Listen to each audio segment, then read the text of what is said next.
ప్రభుత్వం చాలా సుదీర్ఘంగా చర్చలు జరిపింది. సుమారుగా అర్ధరాత్రి 2 గంటల వరకు చర్చలు జరిగాయి. ఈ చర్చలు కొంత సానుకూలత ఉంది, మాకు ఫ్రూట్ఫుల్ డిస్కషన్ అంతా కూడా సక్సెస్ అయ్యామని చెప్పి ఆర్టీసీ నేతలు చెప్తున్నారు.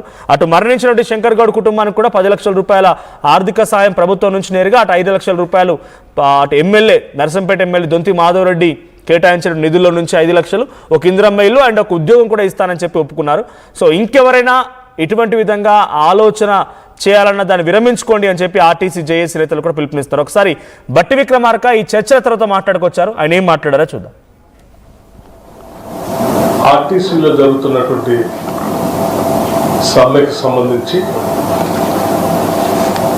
కార్మికులు కోరినటువంటి కొన్ని అంశాలకు సంబంధించి రాష్ట్ర ప్రభుత్వం గౌరవ ముఖ్యమంత్రి రేవంత్ రెడ్డి గారు ఒక క్యాబినెట్ సబ్ కమిటీని నియమించి మీ అందరితో చర్చించి సాధ్యమైనంత మేరకు ఆర్టీసీ మన సంస్థ, అందులో పనిచేస్తున్నటువంటి కుటుంబాలందరూ కూడా మన కుటుంబాలు. దురదృష్టవశాత్తు ఆ కుటుంబాలకు సంబంధించిన వ్యక్తి మన నుంచి దూరం కావటం చాలా బాధాకరం.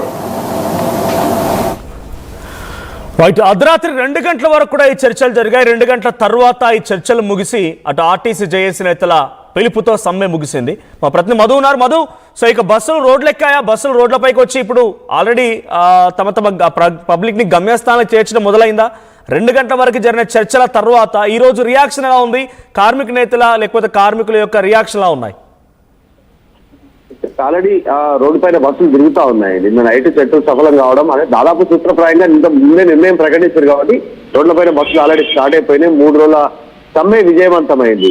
శంకర్ గౌడ్ మరణంతో ప్రభుత్వం దిగొచ్చింది. ఆయన ఆత్మహత్య చేసుకున్న తర్వాత ప్రభుత్వంలో కదలికి వచ్చింది. వెంటనే ప్రధానమైనటువంటి డిమాండ్స్ అన్ని యాక్సెప్ట్ చేసి ముఖ్యమైన డిమాండ్ ప్రభుత్వంలో ఆర్టీసీని విలీనం అనేటువంటి అంశం ఒక కొలిక్ వచ్చింది. తర్వాత 2021 సంవత్సరానికి సంబంధించినటువంటి PRC పే స్కేల్ అమలు కూడా ఆ ప్రభుత్వం ఓకే చెప్పింది. తర్వాత యూనియన్ల పునరుద్ధరణ, గుర్తింపు, వాటికి సంబంధించిన ఎన్నికలకు వాటికి ఒక గ్రీన్ సిగ్నల్ ఇవ్వడంతో వీళ్ళంతా కూడా కాస్త ఉపశమనం పొందారు. కార్మికులంతా కూడా ప్రయాణికులకు కూడా విజ్ఞప్తి చేశారు. దీనికి సంబంధించి బట్టి విక్రమార్క కూడా చాలా స్పష్టమైన హామీ ఇచ్చారు. ఆర్టీసీ గుర్తింపు ఎన్నికలు నిర్వహించడానికి ప్రభుత్వం అంగీకరించింది. ఎన్నికల నిర్వహణ కోసం కూడా అన్ని ఏర్పాట్లు ప్రభుత్వం చేస్తుంది, ఆర్టీసీ యాజమాన్యాన్ని ఆదేశిస్తా ఉన్నామనేటువంటి స్టేట్మెంట్ చేశారు. ఒక రకంగా 1 దశాబ్ద కాలం పెండింగ్ లో ఉన్నటువంటి విలీనం పైన సుదీర్ఘంగా చర్చించారు. నిన్న ప్రారంభమైనటువంటి చర్చలు మధ్యాహ్నం నుంచి అధికారులతో, తర్వాత మంత్రులతో అర్ధరాత్రి వరకు చర్చలు చేసిన తర్వాత ఒక కొలిక్ వచ్చింది. ఒక పులి స్టాప్ పడ్డట్టుగా ఒక ప్రకటన అయితే చేయడం జరిగింది. మంత్రి పొన్నం ప్రభాకర్ మాట్లాడారు. ఉదయం నుంచే ఐఏఎస్ అధికారులతో, తర్వాత సమాచారంతో ముఖ్యమంత్రి సమాచారం చేయడం.